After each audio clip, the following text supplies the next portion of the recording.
This is Dr. KJ Reddy, Senior Orthopedic Surgeon, Specialist in Robotic Joint Replacement Surgery as well as Sports Medicine, working in Apollo Hospitals, Jubilee Hills, Hyderabad. Neck pain అనేది చాలా common problem, very common problem. Specially యంగ్స్టర్స్లో చాలా common అయిపోయింది. ఎందుకంటే ఈరోజు రేపుల్లో IT profession very common. Majority of the young people night time పనిచేస్తూ ఉంటారు, డే టైం అంతా రెస్ట్ తీసుకొని ఉంటారు.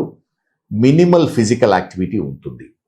అండ్ ఈ కంప్యూటర్స్ కూడా ఎలా అంటే వేరియస్ పోస్చర్స్లో, అంటే ఇష్టమున్న పొజిషన్లో సోఫాలో పడుకొని, బెడ్ మీద పడుకొని, వెరీ అంటే ఆక్వర్డ్ పొజిషన్లో కంప్యూటర్ పైన పనిచేస్తూ ఉంటారు. ఇటువంటి వాళ్లకు నెక్ పెయిన్ రావడానికి very good chance. Neck pain అనేది మెజారిటీ ఆఫ్ ది టైం ఎలా అంటే ఇది పొజిషనల్, అంటే పోస్చరల్ నెక్ పెయిన్ ఉంటుంది చాలా మందికి, ఎస్పెషల్లీ యంగ్ పీపుల్లో. ప్రివెంట్ చేయాలంటే మనము కూర్చునే తరిక చాలా ఇంపార్టెంట్. మనం కూర్చున్నప్పుడు ల్యాప్టాప్ స్క్రీన్ మన ఐ లెవెల్లో ఉండాలి. మనము కిందికి వంగి స్క్రీన్ కానీ పైకి చూసి స్క్రీన్ చూడకుండా మనము న్యూట్రల్ పొజిషన్లో హెడ్ పెట్టి మన ముందు స్క్రీన్, ఆ విధంగా చైరు ప్లస్ టేబుల్ అడ్జస్ట్ చేసుకోవాలి. అదేవిధంగా ఒక సైడ్కు తిరిగి పనిచేయడం కానీ, పడుకొని పనిచేయడం కానీ, సోఫాలో కూర్చొని ఒక ఆక్వర్డ్ పొజిషన్ చేయడం వల్ల ఈ బ్యాక్ పెయిన్ వస్తూ ఉంటుంది. ఈ నెక్ పెయిన్ కూడా కొందరికి సెడెంటరీ లైఫ్ స్టైల్ వల్ల వస్తూ ఉంటుంది.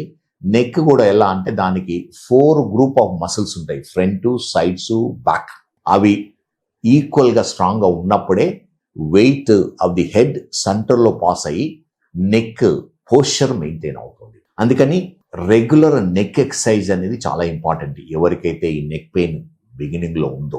కానీ యంగ్స్టర్స్లో ఒక్కొక్కసారి ఈ నెక్ పెయిన్ అనేది ఎలా అంటే ప్రొలాంగ్ అవుతుంది, రేడియేట్ అవుతుంది ఆర్మ్స్కు, హ్యాండ్స్కు, టింగ్లింగ్ నమ్నెస్ వస్తుంది.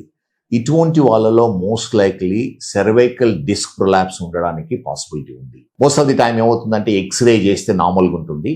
వీరికి ఎంఆర్ఐ స్కాన్ చేయడం వల్ల మనకు డిస్క్ ప్రొలాప్స్ ఉందా లేదా తెలుస్తుంది. అది ఉన్నా ఎంత సివియారిటీ ఉందో తెలుస్తుంది. గుడ్ న్యూస్ ఏంటంటే మోస్ట్ ఆఫ్ ది టైం ఈ సింపుల్ డిస్క్ ప్రొలాప్స్ అన్ని నాన్ ఆపరేటివ్, అంటే ఆపరేషన్ లేకుండానే సింపుల్ మెజర్స్ వల్ల, లైక్ మన పోస్చర్ చేంజ్ చేసుకోవడము, ఎక్సర్సైజ్ చేయడము, సింపుల్ మెడికేషన్ వల్ల ఏమవుతుందంటే కంట్రోల్ కావడానికి పాసిబిలిటీ ఉంది. కొంత మిడిల్ ఏజ్లో, లేట్ ఏజ్లో, ఓల్డర్ పీపుల్లో నెక్ పెయిన్ కామన్గా సెర్వైకల్ స్పాండిలోసిస్ వల్ల వస్తుంది. సెర్వైకల్ స్పాండిలోసిస్ అంటే మన నెక్ బోన్లో బ్లాక్స్ ఆఫ్ వర్టిబ్రా ఉంటాయి, వాటి మధ్య ఉండే జాయింట్స్లో ఆర్థరైటిస్ వస్తుంది. చిన్న ఎముక పెరిగి ఒకసారి ఏమవుతుందంటే నరం మీద ఒత్తిడి వచ్చి నెక్ పెయిన్ ప్లస్ ఆ విధంగానే ఆర్మ్ పెయిన్ వస్తుంటుంది. ఇవి కూడా చాలా వరకు మనం సింపుల్ మెజర్స్తో ట్రీట్ చేయడానికి వీలవుతుంది. ఎక్స్రేలో మనకు తెలుస్తుంటుంది ఎక్స్ట్రా బోను, ఎంఆర్ఐ స్కాన్లో తెలుస్తూ ఉంటుంది. వెరీ ఫ్యూ పీపుల్కు, లెస్ దెన్ 10% వాళ్ళకు సర్జికల్ ఇంటర్వెన్షన్ అవసరం ఉంటుంది. మిగతా వాళ్ళందరూ సింపుల్ ఎక్సర్సైజెస్ వల్ల. నెక్ ఎక్సర్సైజెస్ అనేది 2 టైప్స్ ఉంటాయి.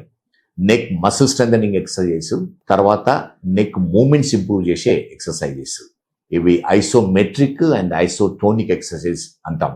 ఇవి సింపుల్, మీరు ఎక్కడ బుక్లో కానీ, యూట్యూబ్లో కానీ, ఎక్కడ ఫిజియోథెరపిస్ట్ కానీ అండర్ సూపర్విజన్ చేయించుకొని మీ అంతటా మీరు రెగ్యులర్ ఎక్సర్సైజెస్ చేయడం వల్ల ఏమవుతుందంటే ఈ సెర్వైకల్ స్పాండిలోసిస్ వల్ల వచ్చే పెయిన్ సిమ్టమ్స్ కంట్రోల్ అవుతాయి. అకేషనల్లీ కొందరికి ఈ నెక్ పెయిన్ ఏమవుతుందంటే హెడ్ కూడా వెళ్తూ ఉంటుంది. సో అది ప్రాబబుల్లీ ఒకేజనల్లీ అంటే దీనివల్ల ఉంటుంది. కానీ ఒక్కొక్కసారి ఎనీ అంటే head problem, brain problems exclude చేయవలసి ఉంటుంది. అది న్యూరాలజిస్ట్తో కన్సల్ట్ చేసి చేయవలసి ఉంటుంది. సో అందుకని ఈ నెక్ పెయిన్ అనేది కామన్ ప్రాబ్లం, స్పెషల్లీ యంగ్ పీపుల్లో, IT profession, sedentary work style ఉన్న వాళ్ళకు చాలా కామన్. ఈ సింపుల్ ప్రివెంటివ్ మెజర్స్ వల్ల, నెక్ స్ట్రెంథనింగ్ ఎక్సర్సైజెస్ చేయడం వల్ల, పోస్చర్ కంట్రోల్ చేయడం వల్ల, ఇనిషియల్లీ ప్రాబబ్లీ సింపుల్ అనాల్జెసిక్స్ వాడడం వల్ల, లోకల్ అనాల్జెసిక్ క్రీమ్ అప్లై చేయడం వల్ల ఇది చాలా వరకు కంట్రోల్ అవుతుంది.